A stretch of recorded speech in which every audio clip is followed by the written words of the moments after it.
Welcome to Steve McDonald's Arts and Crafts. Have you ever wondered how you can make these big spheres without getting the seams in it from the two-part moulds? Because they are a bit of a pain in the bum and you have to do a bit of sanding with them normally. Well, these all-in-one spheres are brilliant. I love these. I've got one here that's faceted and I've got one here that is just plain, and I'm going to make these spheres and add them to these hands that I've made out of casting powder over on my other channel, and then add the spheres in the middle there like that, and then take them and sell them. So if you've ever wondered how you fill these and how you get great results, that's what I'm going to show you now. Well, I know how much these take because I've just filled them with water and then poured it into this jug, and both of them together come to 500 mils of resin in this jug. So I know I need to mix up 500 mils.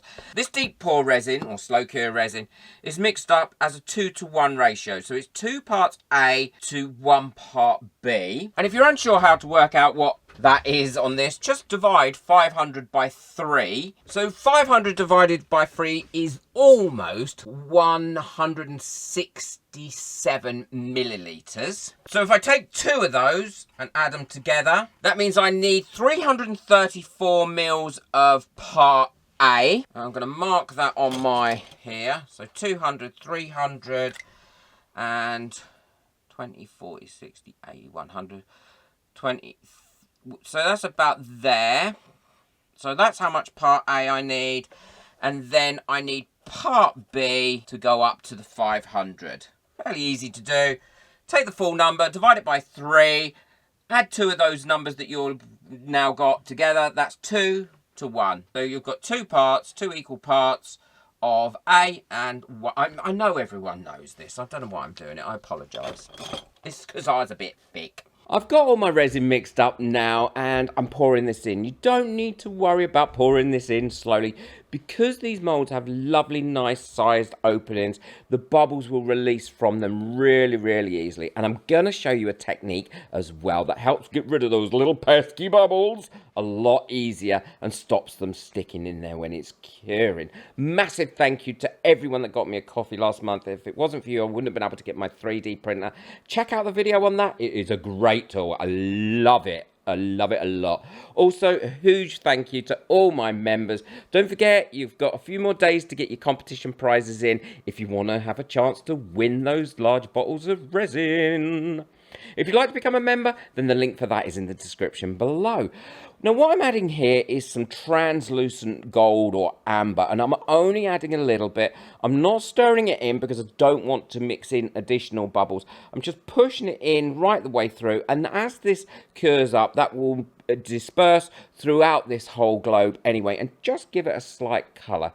And this is what I mean by getting rid of bubbles. It's quite hard to do squidgy widgy at this stage, because if you do squidgy widgy, what happens is all the resin squidges out at the top, makes a mess, and then you end up having to fill it up a lot more. Pop any bubbles once you've done the tappy wappy with a long neck lighter. Of course, never a torch. You don't want to be burning these moulds at all because that's going to make it impossible to get them out. And then top up, because where the bubbles have been released, it will go down slightly. So I always have a little bit extra to top it up to the final level. And then leave it about another 5-10 minutes and then tappy wappy it again. And then keep checking it probably for about half an hour and popping any bubbles that have come to the top. And that way you'll find, and as you'll see, you'll get a beautifully clear casting for this. And it's really important to make sure that whenever you're casting something large like this, that you're using the correct resin as well. Don't try and just use a normal 1-to-1. It will flash cure on you.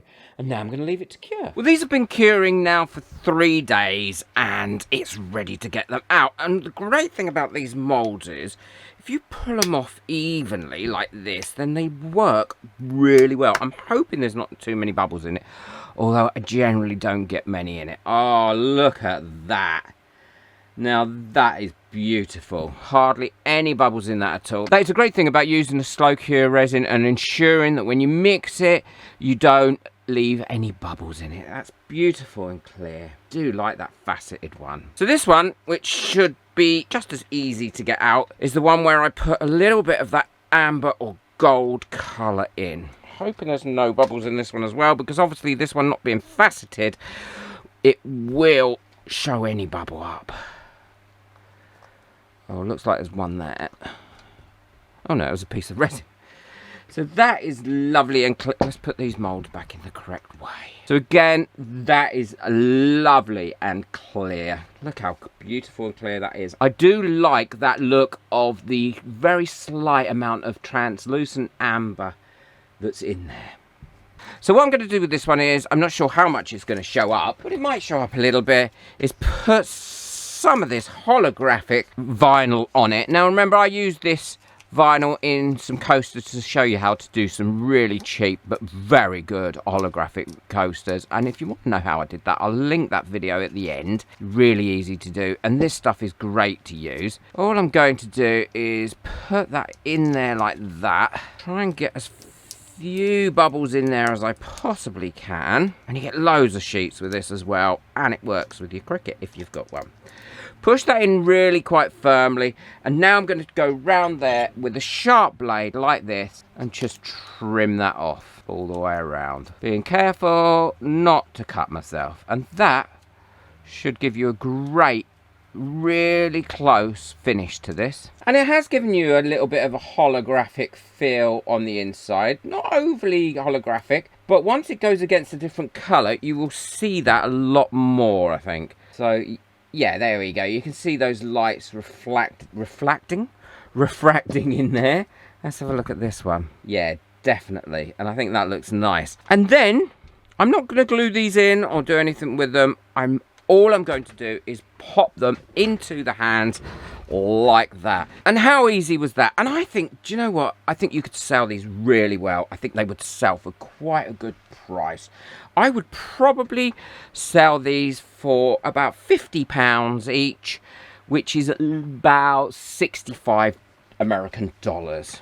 And I think I would easily sell those at that price, no problems at all. And you haven't used much resin, because this isn't resin. It's only really quite cheap plaster that you've finished off. The only expense is the resin here, and that's not actually quite a lot of money. I will link everything, including these brilliant moulds, in the description below. Please let me know which one of these you like the best, whether it's the round one or the faceted one. I personally like the faceted one the best. I think it has a lot more going for it. If you do get a few little bubbles in there, they're not really going to show, where they do show on this one. Although, as you can see, that is perfectly clear.